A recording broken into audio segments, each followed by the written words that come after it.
Want dan gaan we natuurlijk aan dat debat beginnen, of tenminste dat panelgesprek. We zullen zien in hoeverre het een panelgesprek wordt of een debat wordt. Dat is altijd een beetje afwachten als we met ministers rond de tafel staan, uiteraard.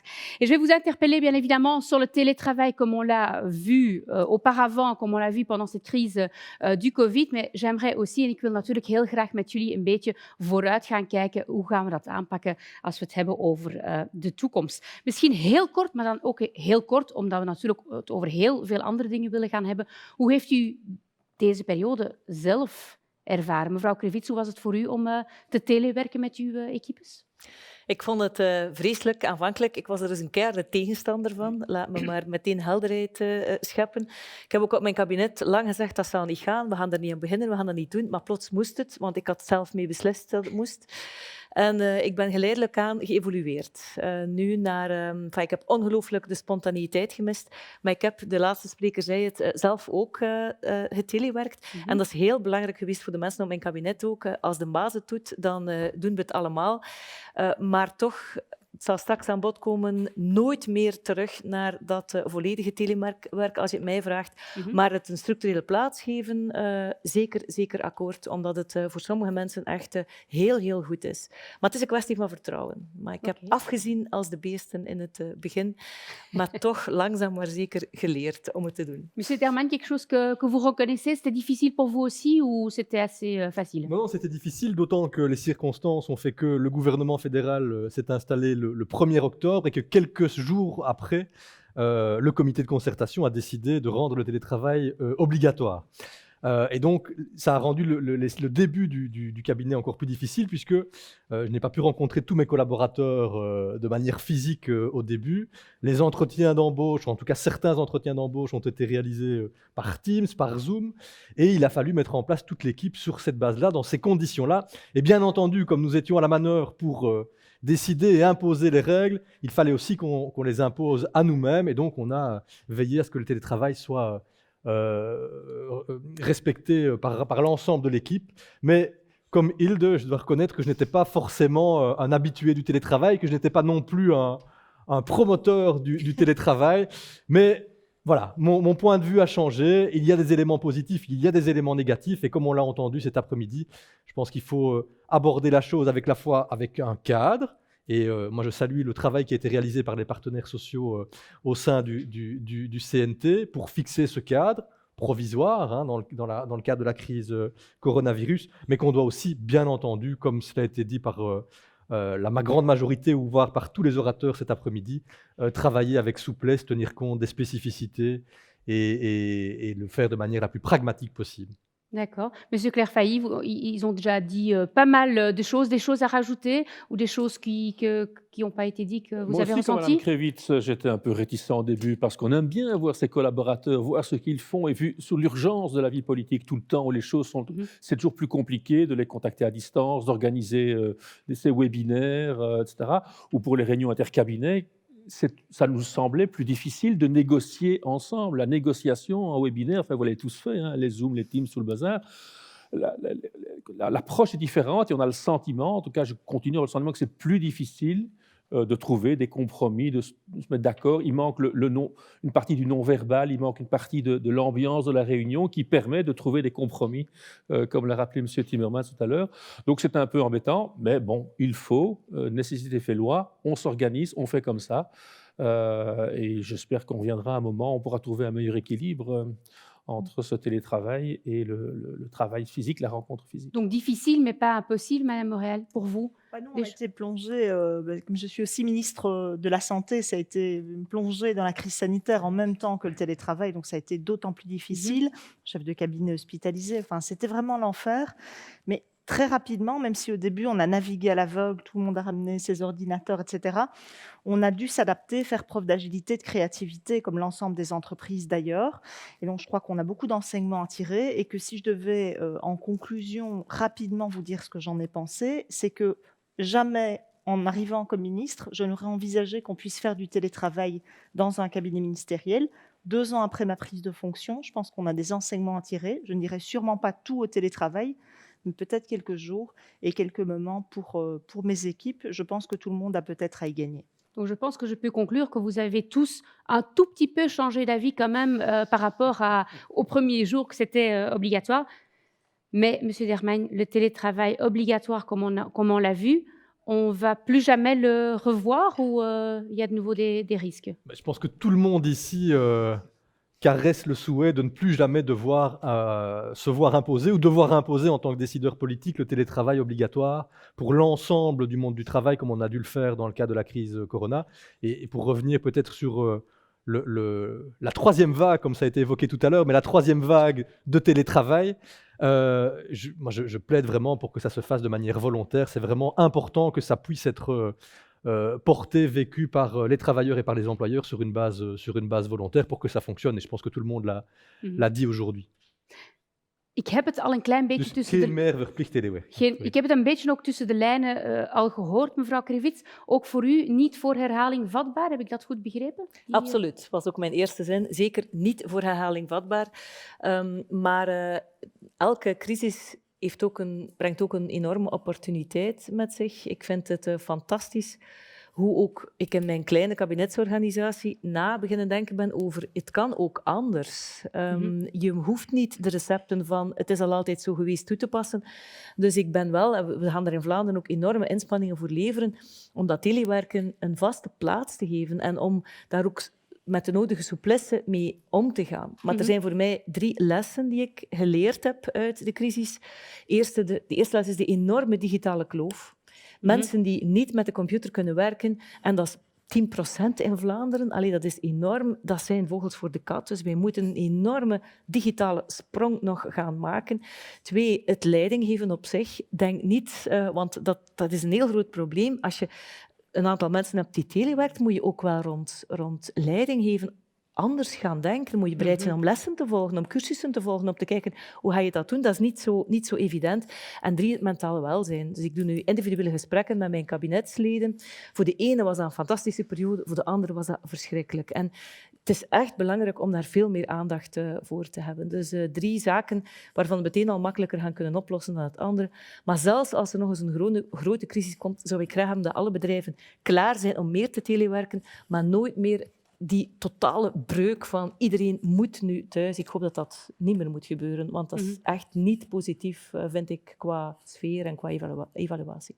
Absoluut. Ik denk dat u het daar allemaal wellicht mee eens bent. Meneer Dermagne, wat was uw aanpak dan specifiek naar KMO's toe, vanuit het beleid, om dat toch mogelijk te maken? C'était un moment effectivement difficile quand on a dû travailler avec les petites et moyennes entreprises. C'est d'ailleurs, on a d'ailleurs eu des échanges sur cette question-là à un certain moment, notamment au moment où l'enregistrement a été rendu obligatoire. Et il a fallu trouver un chemin pour pouvoir tenir compte des réalités, des spécificités des petites et moyennes entreprises, des indépendants. Et donc, voilà, ça a été un travail qui a pris quelques jours. Pour arriver à quelque chose qui tienne compte des réalités de terrain, de la vie des petites et moyennes entreprises, de leur structure de fonctionnement, de leur business model, de leurs activités.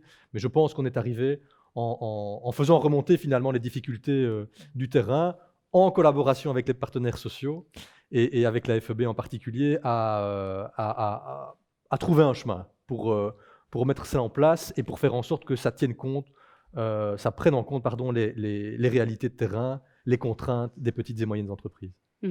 Mevrouw Krivits, sta mij toe om even in te zoomen specifiek op Vlaanderen. U hebt daar een aantal tools geïnstalleerd. Welke zou u zeggen die u wilt onderlijnen en die gebleken zijn zeer succesvol? Eerst en vooral is er wekelijks overleg geweest met de sociale partners, waardoor we eigenlijk op elk moment konden kijken waar moeten we bijsturen, ook in de gesprekken met federaal, in de beslissingen die genomen werden. Maar ik zou 1 instrument specifiek in de kijker willen zetten naar de toekomst. Omdat ik merk dat heel veel KMO's nog niet zo goed weten hoe dat ze er moeten mee omgaan. We hebben in Vlaanderen de werkbaarheidscheck in het leven geroepen, waarmee bedrijven dienstverlening kunnen inkopen om het HR-beleid te verbeteren, maar ook om telewerken een plaats te geven. Daar wordt eigenlijk nog niet zoveel beroep op gedaan. Ik besef ook dat er op veel plaatsen er echt nog niet zo'n echte sense of urgency is, dat men denkt, ja, we gaan terug naar vroeger. Terwijl het net heel belangrijk is om de goede dingen die we geleerd hebben uit corona, om die een plaats te geven. En het zou voor mij een oproep zijn, maak er gebruik van. Het is natuurlijk het is steun die je inkoopt, advies dat je inkoopt. Maar het is zo belangrijk dat iemand anders eens kan komen kijken naar je bedrijf en je bedrijfsorganisatie om ook een stuk moderniteit en ja, ook telewerken binnen te brengen. Dus het is een instrument waar ik wel blij mee ben, waar we denk ik vrij uniek mee zijn, maar dat toch nog intenser gebruikt kan worden. Ja, en waar u ook aanhaalt van het is ook een mooie opportuniteit van iemand van buitenaf is naar uw organisatie te laten kijken om die op een andere manier te gaan inrichten. En tijdens de crisis heb ik ook KMO's gehad die echt met de handen in het haar zitten. Die zeiden, ja, wij staan nergens in zaken digitalisering. We hebben geen webshop. We zijn eigenlijk nog nooit bezig geweest met de moderne manieren van werken. Dus vandaar dat we toen in de regering gezegd hebben, ja, die werkbaarheidscheck die bestaat. Sociale partners hebben die mee ondersteund. Laat ons dat ook richting telewerken gaan of richting digitalisering van je bedrijf. Maar je moet wel externe expertise erbij gaan halen, want anders is de kans groot dat alles blijft zoals het is. En toch, er zijn heel veel bedrijven die het wel willen, maar men is toch nog altijd een beetje bang om die externe expertise erbij te halen, omdat dat natuurlijk wel impact kan hebben op de bedrijfsorganisatie. Maar het is een hele goede zaak dat je net van die grote crisis waaruit we komen gebruik maakt om een stuk te moderniseren. Oké, en ondanks het feit dat we van een van de sprekers gehoord hebben van als u plotseling dacht dat er telewerk op uw boterham kwam tijdens de coronacrisis, dan heb je een beetje niet heel aandachtig geweest tijdens de les, want dat bestaat al veel langer. Toch is het dan nu het moment om een beetje bij te benen bij die les. Madame Moréal, quand on parle plutôt du côté de la Wallonie, quelles sont les choses que vous avez pu mettre en place qui ont été un grand succès? On a dû investir, comme ça a été évoqué aussi du côté flamand, dans des investissements pour pouvoir permettre de numériser à la fois des entreprises, des institutions, qu'elles soient publiques, privées, mais aussi des travailleurs pour pouvoir leur permettre de suivre à distance. Dans le cadre du travail, on a dû aussi, pour les formations, pouvoir poursuivre le travail pour que les demandeurs d'emploi puissent avoir des formations à distance, pouvoir répondre aux besoins des entreprises et à la demande du marché du travail. Donc tout ça, on a dû quadrupler, quintupler le nombre d'heures de formation à distance, alors que les opérateurs n'étaient pas totalement formés. Mais on a fait un bond de 5 ans en matière de numérisation, donc je crois que ça nous a beaucoup aidé.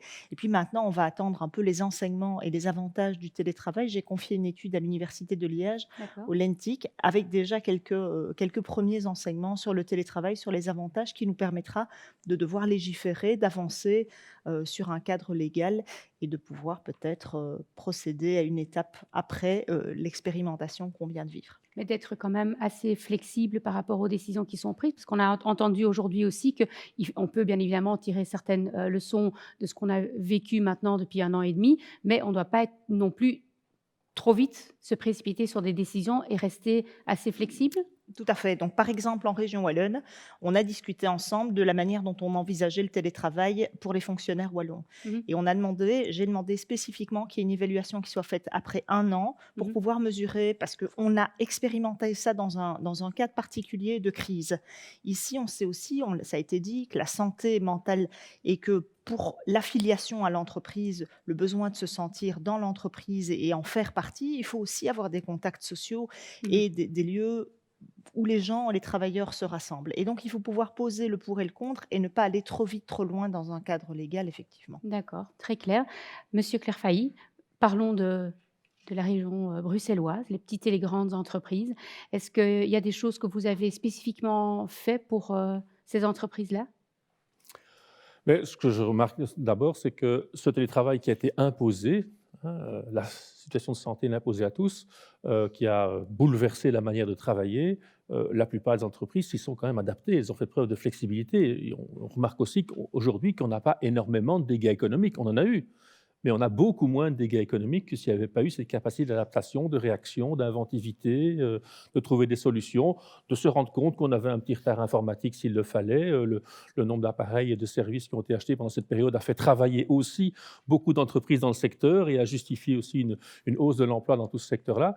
Donc il y a une très très grande inventivité, adaptativité. Les services publics ont dû le faire aussi de manière gigantesque, pouvoir offrir en ligne toute une série de formations qu'on donnait aux chercheurs d'emploi en ligne et être capable en quelques temps d'adapter tout ça rapidement pour continuer à offrir le service public. Alors, dans certains cas, on a eu des couacs.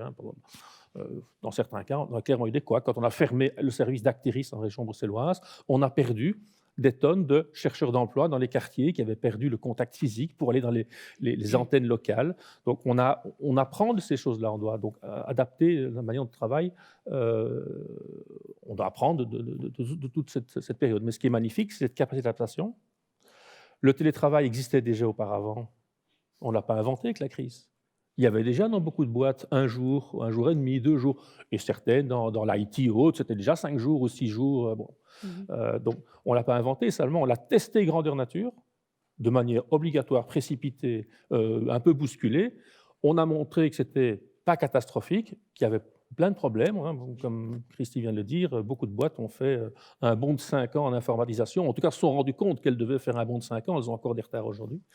Mais donc, ce test grandeur nature, je crois, nous donne confiance. Moi, ça me donne beaucoup de confiance sur la capacité de l'économie à assumer cette forme de résilience. Et ça nous invite, comme Hilde l'a dit aussi, à améliorer fortement les capacités de maîtrise des outils informatiques de nos chercheurs d'emploi. En région bruxelloise, principalement, on avait déjà identifié ce besoin depuis longtemps.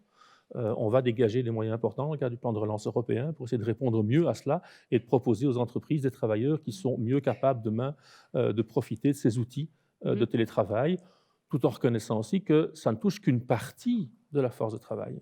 Il faut quand même rappeler qu'il y a énormément de métiers ou de services qui ne sont pas télétravaillables. Tous les services du soin, tous les services de proximité, tout le secteur de l'ORECA. Alors, certains métiers le sont, employés, comptables ou autres, mais pas tous. Et donc, le télétravail sera aussi adapté selon les cas dans les secteurs. Inderdaad, en dat is ook aangehaald door een van onze sprekers. Op een bepaald moment hebben alle mensen die maar konden telewerken, getelewerkt, en dat is maar 40%. Dus dat is toch een enorm cijfer, denk ik, die onze ogen, dat we niet mogen vergeten en moeten meenemen. Ik zou in het tweede deel mijn vragen eerder willen gaan richten richting toekomst. We hebben het nu een beetje gehad over wat geweest is, maar we moeten natuurlijk op een of andere manier die nieuwe manier van werken gaan voorbereiden. Op welke manier kunnen we dat gaan doen? Dat zal wellicht enorme impact hebben op heel veel verschillende andere beleidsdomeinen dan enkel het domein van werken. Madame Moriel, quelle sera alors, selon vous, l'importance d'une bonne concertation sociale quand on parle de cette nouvelle organisation de travail? C'est de tenir compte de la réalité, effectivement. Enfin, je pense que la concertation fonctionne en Belgique. Moi, je sors d'un accord non marchand en Wallonie qui a fonctionné au niveau des employeurs et des syndicats, donc ça fonctionne. Effectivement, il faut faire preuve de dialogue et, comme vous l'avez dit, aussi d'un consensus, et donc chacun devra un peu concéder, mais il faut toujours se mettre à la place de l'autre. Et donc, de la part des travailleurs, qu'est-ce qui va être important? C'est de pouvoir choisir, parce qu'effectivement, certains vont pouvoir et vont vouloir faire du télétravail, d'autres, à contrario, auront un environnement personnel qui ne leur permet pas d'avoir des espaces de bureau et donc qui devraient venir au travail pour avoir des conditions importantes. Donc je crois que vraiment la concertation est une des clés, faire preuve de souplesse, proposer des modèles en fonction des besoins des uns et des autres, faire comprendre que ça a une plus-value parce qu'en fait c'est du win-win, chacun à y gagner. L'employeur qui va peut-être investir un peu moins dans les bureaux de l'entreprise, mais un peu plus, par contre, sur le bien-être du travailleur à domicile, la meilleure conciliation vie privée, vie professionnelle pour la personne qui restera en partie chez elle, mais quand même qu'on puisse aussi valoriser son travail, même si c'est à distance, parce qu'on sait que le sens qu'on doit donner au travail est quand même quelque chose qui est important pour une entreprise, et puis que des travailleurs heureux sont des travailleurs qui sont les plus performants, et donc c'est ça qu'il faut aussi rechercher pour que l'entreprise ait des résultats importants. Rechercher un win-win. Monsieur Dermagne, c'est la même idée que vous avez quand vous pensez à la concertation sociale? On a même parlé de win-win-win tout à l'heure, mais oui, effectivement, mais la concertation sociale, elle est effectivement essentielle, et Christy l'a rappelé, mais je pourrais aussi le dire, Hilde et Bernard aussi, dans toute une série d'autres domaines, elle a montré sa valeur ajoutée et a prouvé qu'elle était efficace, et en ce compris par rapport au télétravail imposé, structurel et imposé, avec la conclusion de cette CCT 149, qui a permis vraiment d'encadrer dans cette période difficile, complexe, le télétravail obligatoire. Je pense peut-être, parce que tout a été dit en fait tout à l'heure, tous les points d'attention qui devront faire l'objet d'une concertation ou vraiment en tout cas d'une discussion entre partenaires sociaux sans pour autant devoir être réglés dans une CCT générale. Je pense qu'il faut vraiment trouver le juste équilibre entre le cadre général et ce qui se fera sur le terrain, en tenant compte des réalités et des différences sectorielles, en tenant compte des réalités et des différences entre entreprises, en tenant compte aussi des différences au sein d'une même entreprise, entre les différentes équipes, les différentes activités. Je pense qu'il y a aussi vraiment une réflexion plus globale à avoir sur la manière dont le télétravail peut, d'une certaine manière, renforcer certaines inégalités. Ça a été aussi évoqué tout à l'heure, en fonction de sa situation familiale, en fonction de son logement, en fonction aussi de sa personnalité, de sa force de caractère, de la capacité à travailler seul ou pas. Ce sont vraiment des éléments importants. Et puis on y verra dans un deuxième temps, je pense, tout à l'heure. Il y a aussi des questions qui touchent à l'aménagement du territoire, au développement de nos villes, à leur tissu économique. Et je pense aussi que ce sont des questions, peut-être des questions plus larges, des questions de société, mais on ne pourra pas faire l'économie d'une réflexion et d'une discussion sur ces thématiques-là, qui sont liées de près ou de loin au télétravail. Mevrouw Kruijts, als we dan hebben over dat sociaal overleg, moet dat dan volgens u gebeuren op een interprofessioneel niveau, op een sectoraal niveau, bedrijfsniveau? Enfin, collega De Magne zei het net, we moeten een globaal kader hebben. Enfin, ik kan daarmee leven, voor zover dat het niet te rigide wordt. Het is echt belangrijk als we telewerken succesvol willen implementeren, dat je rekening houdt met de bedrijven. Ik zie net een foto getoond van 5 bedrijven die het op een totaal andere manier gaan invullen. Als we dit verbieden, of als we dit door een te rigide kader onmogelijk maken, dan ga je bedrijven ook in hun ontwikkeling gaan beperken. Dus dat is voor mij ik vind het heel belangrijk dat binnen een bedrijf er overleg is, dat een werkgever niet zegt van het zal zo zijn, voilà, paf, maar dat je gaat overleggen, dat er ook tussen medewerkers onderling overlegd wordt, dat je rekening houdt met de thuissituatie, ook alles kan. Maar we hebben wellicht een globaal kader nodig, die hefbomen worden gemaakt, maar voor de rest zorg ervoor dat het zeker op bedrijfsniveau voldoende flexibel aangepakt kan worden. Okay. En ik denk, als het gaat over rechten of plichten, want ik weet dat sommigen zeggen, ja, het moet een recht worden voor iedereen die het kan, dus die 40%. Maar ik denk dat dit zichzelf zal oplossen. Onze arbeidsmarkt in Vlaanderen staat in brand. Er is een enorme concurrentie om goed personeel te hebben. Dus een bedrijf dat geen beleid voert, geen goed beleid voert rond telewerk en dat geen plaats geeft, zal zichzelf ook uit de markt prijzen. Ik zie nu al jonge mensen die zeggen, ja, maar wij willen wel in Brussel werken, maar we willen ook wel dat de moderne strategieën, dat we daar de kans in toe krijgen om die te gebruiken. Dus ik denk dat dat telewerken sowieso een vaste waarde wordt. En ik zie zelfs nog een extra opportuniteit. We willen in Vlaanderen naar 80% werkzaamheidsgraad.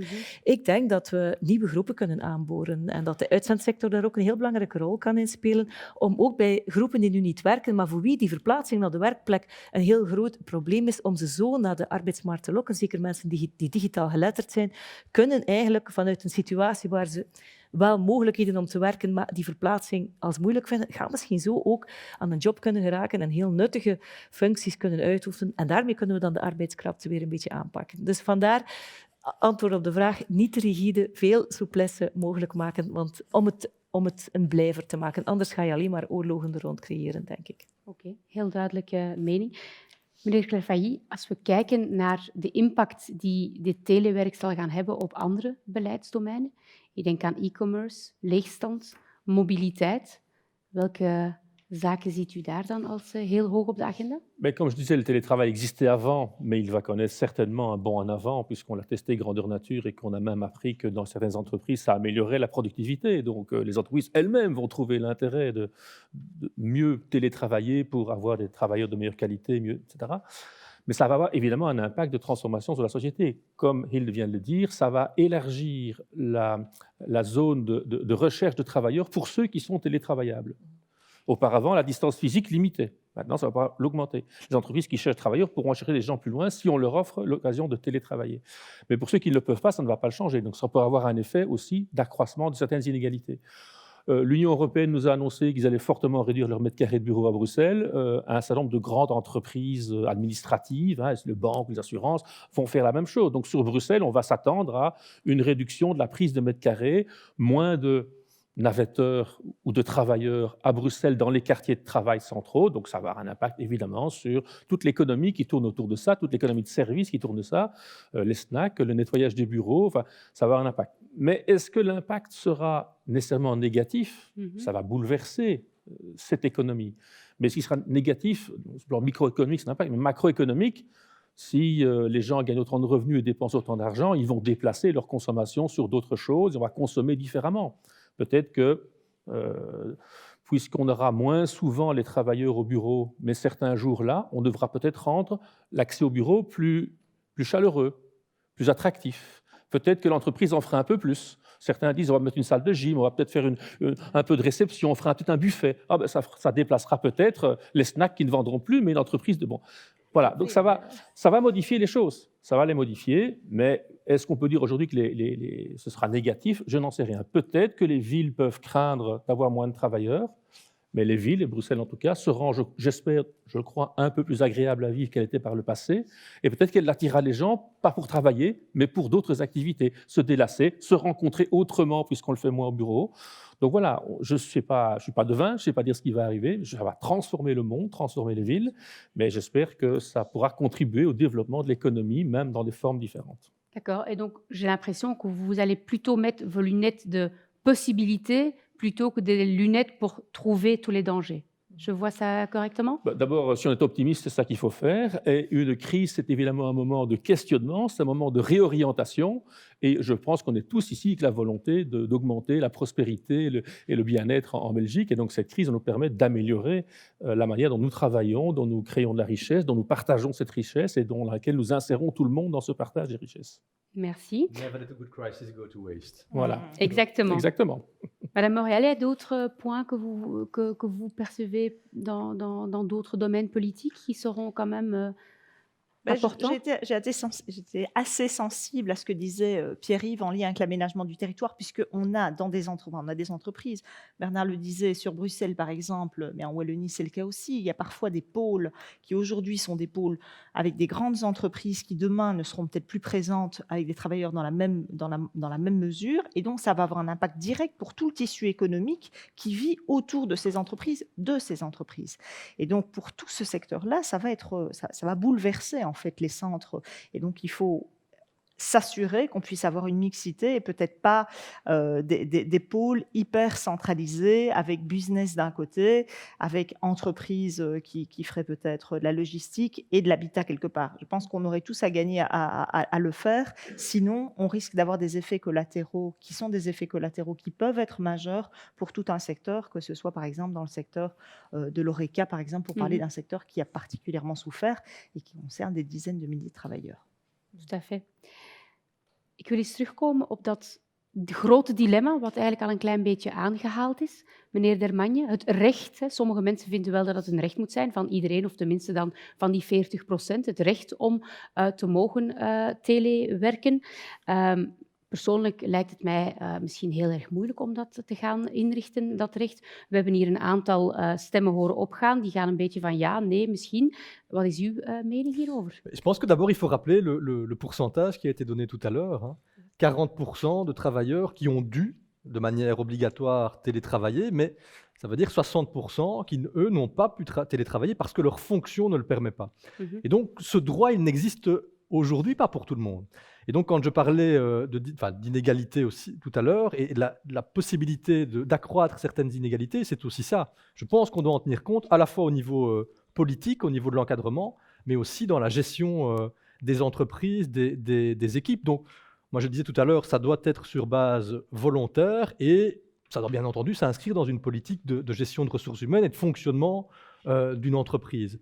Mais comme Hilde l'a évoqué tout à l'heure, voilà, je pense que on est aujourd'hui avec pas parler de révolution, mais une accélération d'une évolution qui était déjà là par le passé et qui fait en sorte que ça devient un élément concurrentiel entre entreprises pour pouvoir attirer du personnel et du personnel qualifié, en plus dans toute une série de fonctions telles que celle-là. Et donc, ça doit vraiment s'envisager de manière la plus pragmatique et la plus souple possible. Quand je parlais de cadre tout à l'heure, c'était un cadre général parce que on parle quand même de travail, on parle de droit du travail. Dat is nieuws, het is général. Une blodruk. Et après, effectivement, on doit tenir compte des réalités de terrain. On doit aussi pouvoir évaluer ce qui s'est fait par le passé, dans un passé récent. Et moi, je salue d'ailleurs le fait que la CCT 149 prévoit une évaluation, même si on évaluera une situation exceptionnelle. Et donc, c'est toujours effectivement difficile de poser des constats précis, éclairés, en tenant compte et en partant d'une situation exceptionnelle.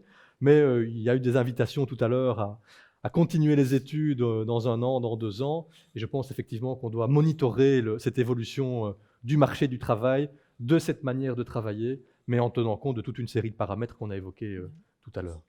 Dus wat ik hoor is dat de regering ook een beetje flexibel gaat blijven, ook begrijpt dat de lessen die getrokken worden lessen zijn in een moment van crisis en dat u zegt van we moeten dat voldoende flexibel blijven behandelen, misschien nog niet te snel terechtgeven aan iedereen of misschien dat helemaal nooit doen. Mevrouw Krivits, dat is ook een beetje uw mening, heb ik de indruk, van daar niet te veel een recht van te maken? Ja, ik heb het net gezegd dat ik denk dat het zal een element van concurrentie worden. Mensen houden van een organisatie die ook maximaal inspeelt op hun noden. En het beste wat je kan hebben in je onderneming is een gelukkige werknemer.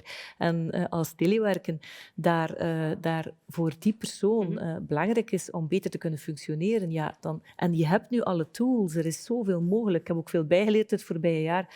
Dan denk ik dat het, los van de discussie recht of geen recht, maar dat het een realiteit is waar elk bedrijf ook rekening zal mee houden. Zelfs in het diepe West-Vlaanderen, waar heel veel KMO's in het begin echt een aversie hadden voor dat telewerken, zie je dat men nu toch, ook als het kan, daar begint op terug te komen en ook de meerwaardes ziet die het kan genereren. Dus het eerder houden als een concurrentieel voordeel dan wel iedereen verplichten om het absoluut... Ja, maar ik ben wel akkoord dat Pierre-Yves zegt, ja, we moeten goed monitoren. Ja, het is wel belangrijk dan dat iedereen ermee aan de slag gaat natuurlijk. Als je vaststelt binnen een jaar, ja, maar het wordt nergens toegestaan. Eigenlijk probeert men het wat ik niet denk, ja, dan zal er moeten een andere discussie gestart worden natuurlijk. Maar ik zou nu voortgaan op de flow waarin we zitten en die toch ons heel veel geleerd heeft en ook goede dingen geleerd heeft. Ok, Madame Montréal. Bien évidemment, ce télétravail, c'est qu'une pièce du puzzle qu'on peut poser pour rêver de ce nouveau monde du travail. Quelles seront, selon vous, d'autres pièces à mettre dans ce puzzle? Le sens de l'utilité, je dirais. Se sentir utile, sentir valorisé. On a vu que dans une période de crise intense, après la crise Covid, il y a énormément de gens qui se sont mobilisés dans le nord ou dans le sud du pays pour aller aider des sinistrés, par exemple, et qui n'ont pas hésité à venir. Donc, on a besoin d'avoir du sens, de sentir qu'on fait confiance aux gens, de valoriser l'importance de la présence au travail, le fondement d'une communauté, d'un collectif.